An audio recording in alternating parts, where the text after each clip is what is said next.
let's move on, and I want to get to a reader email. This one from, I'm going to say Basil Frank. I like Basil Exposition. Or it could be Basil, but I'm going to say, I'm thinking, because he's writing from South Africa, I'm going to say it's probably Basil. Basil. So Basil writes in about video game movies, blessing or curse is his subject line.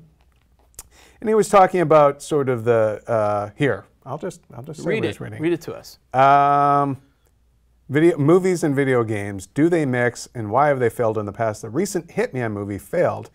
It is currently, I think, at just under $22 million worldwide. That's not great for that. That's not. I mean, I believe it was budgeted at 35, and that's not even marketing costs. So, so the recent. Well, you know, if it's 22 and there's 35, they probably do have more territories. So it's probably going to make its money back, but it's not like blowing the lid off of anything. Yeah, I mean, it doesn't scream appetite for another one. Right. But he says, Basil says, the recent Hitman movie failed. However, the games are such a success. Why do you think directors fail to get it right, even though all they have to do is literally copy everything from the game? Now, that's the first part of his question, so let's just address that. I don't blame the director, actually, on this one. Yeah.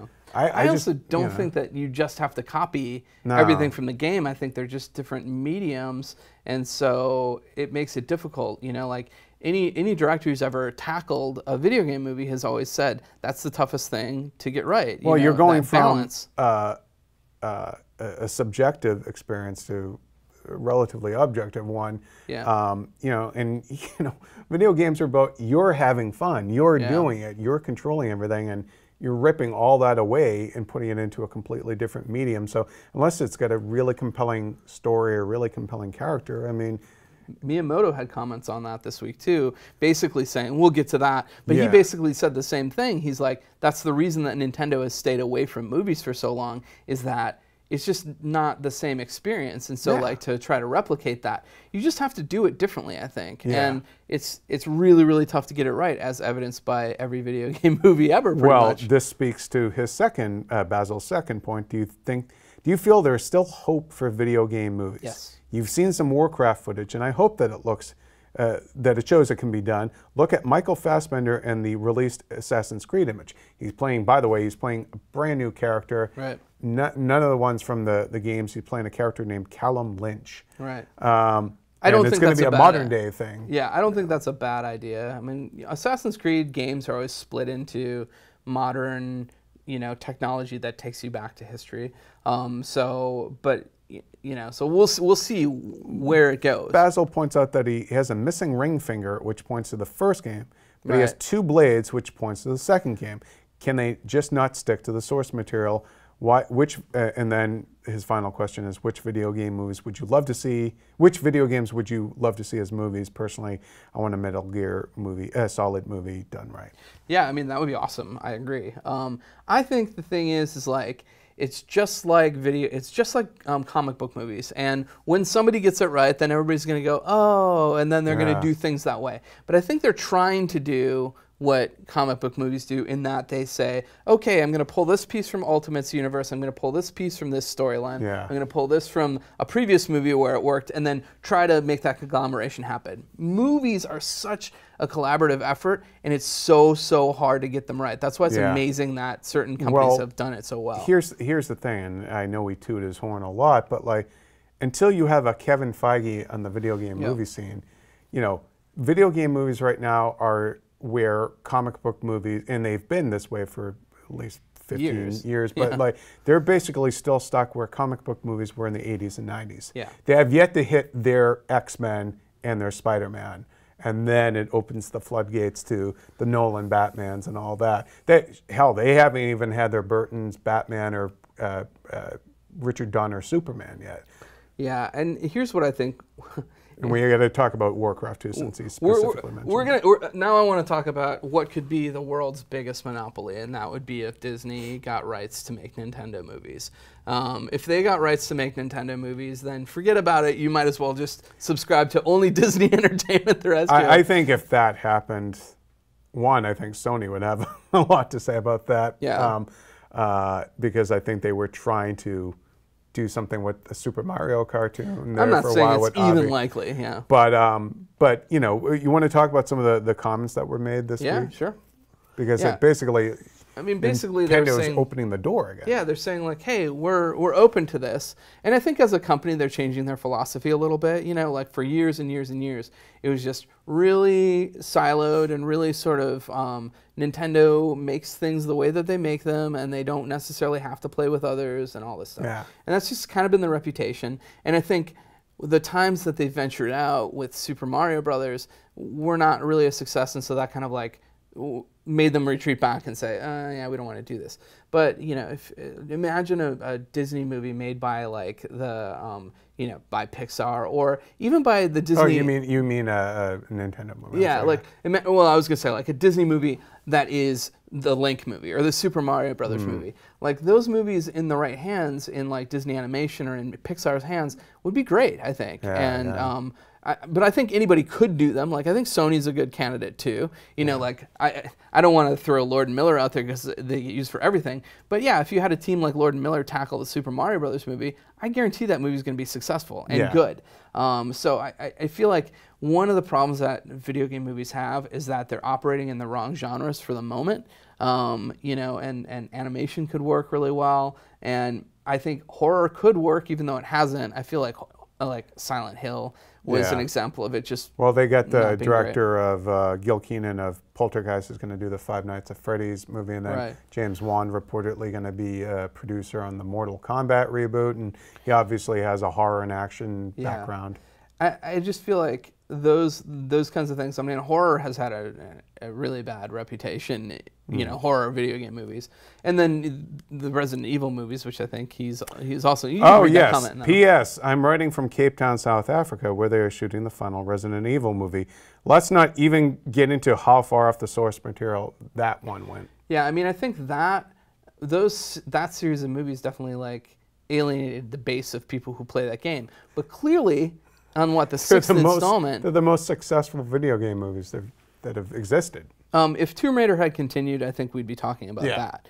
But because the first two of those are like definitely and they're still really working really on that reboot based on the latest game. So think about Pokemon in the hands of somebody like Disney or somebody fun like Sony. Think about all these properties that they have. They have more mature properties too.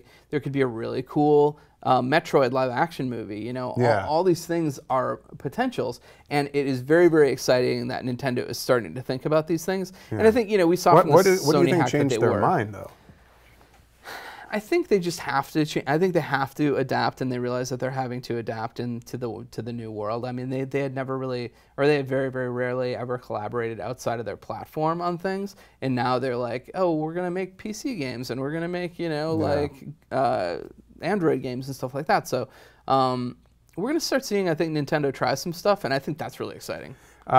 Now to Basil's final point though about the Warcraft footage. Yeah, you saw some. Yeah, I've actually, the last 3 Comic-Cons I've seen, I've been at each Warcraft panel. And I talked about this in one of the previous ones, but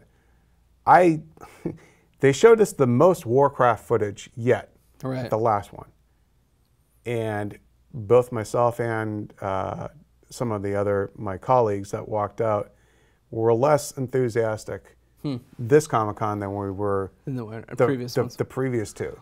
Where they showed a little bit. And in fact, I thought the effects looked better 2 years ago. I thought it looked more photorealistic then, but I think it just looks really overstuffed. It looks like, I'm sorry to cut you off, but like, I believe in prior podcast I said that the footage looked like when you see like the Hobbit trilogy or Lord of the Rings trilogy Blu-ray trailer, and it shows you from all 3 movies, so like 9 hours of stuff. Yeah. But what if that was all one movie? You'd be like, whoa, wait, how much is going on? They put up 10 character posters. 10.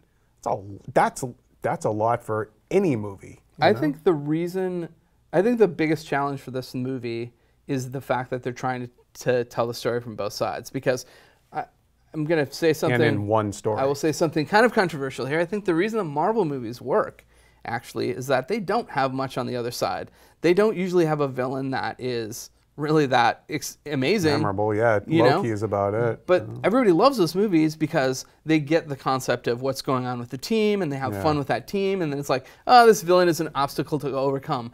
I mean, DC is the opposite. They always have these great villains, and then the hero doesn't do necessarily. I don't want to make. Well, no, I mean it's like just that it's the heroes are overshadowed. They're overshadowed and sometimes just less dramatically compelling than the villains have some very interesting or tragic backstories or whatever. You get a better sense of what makes them tick than you do like, I have come to your world and I will do whatever, and help. But if you mash those two things together and you say, we're going to develop the heroes really deeply and we're going to develop the villains really deeply, what you're going to get is a really long movie where maybe you don't feel super strongly about one side or the other. Like it's like watching your friends in a fist fight. You're like, I kind of want to break this up.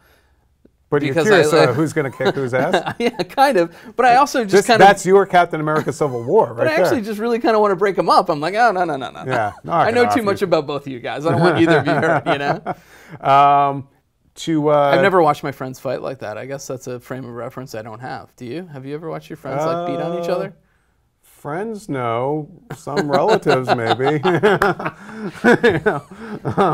back moving to Black on. Mask. Yeah, exactly. Yes, everything comes back to that movie. Once that movie finally comes out, I don't know what I'm going to be like. Yeah, we're joking about having the 6-hour spoiler cast. That's right. So on the video game movie tip, a game that you really want to see get turned into a movie. Zelda. I think that's the safe answer. I'd love to see Metroid too. The interesting thing about Metroid though is that it borrows from a lot of cinema that was happening at the time it was made. So it is kind of a mashup. I wonder if it would feel like a mashup of all those things. And I also too wonder like how much did pixels hurt the appetite for classic games? Are we looking at just now it's going to be anything that's just come out in the last 10 years? I don't think so, because I think what you could do is... Because that kills my dream for a Pitfall movie. I mean, that's essentially Uncharted. Yeah, I know. but I mean... I still think Pitfall's so going to happen before Uncharted happens. I'm so sorry, Uncharted folks. That's very reductionist of me. But yeah, no, I'd love to see... basically, my answer is going to be a cop-out, which is like every potential Nintendo project is more interesting to me than the other ones, because I think there's a lot of iconic characters there, and I think you could do them in various ways that would be interesting.